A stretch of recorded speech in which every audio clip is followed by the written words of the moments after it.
আমি ফেসবুক লাইভে আমি অনেক রাজা এমপি বাদশাহ মন্ত্রী কাউকে আমি গণার ধরি না, কারণ যে অন্যায় করে তার বিরুদ্ধে লড়াই করছি 12 বছর। 2014 সাল থেকে আমি লড়াই চলছে, আমি যতদিন বাচ্চা এই লড়াই চলবে। কোন বিষয়ে আপনি বিচারটা দিতে চান? বিচার দিতে চাই এই দেশের ভিক্ষুক এতিমের টাকা যারা মারিয়া গেছে এরা টাকাটা আত্মসাৎ করা হোক, সুইস ব্যাংকের টাকা উদ্ধার হোক, সুইস ব্যাংকের টাকাটা উদ্ধার হোক। এই দেশে আমি টাকা ঢুকাইছিলাম, আমার টাকা পয়সা ভিক্ষুক পাগলের টাকা যারা আত্মসাৎ করছে, আমি সেনা প্রধানের কাছে যাওয়ার জন্য অনেক চেষ্টা করতে যাইতে পারি নাই, আমি ইউনুসের কাছে যাওয়ার জন্য অনেক চেষ্টা করতে যাইতে পারি নাই।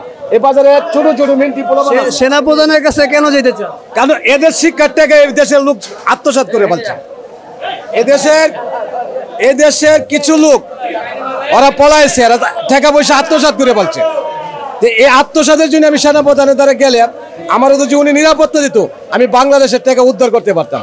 আমার নাম কিন্তু বাদশাহ হারুন, ফেসবুকে একসময় লাইভে ভাইরাল হয়েছিলাম। আপনি বাসান দেখতে কবলে দেখেন আমার উপরে 2টা মিথ্যা মামলা আছে। মিথ্যা মামলা প্রত্যাহার চাই।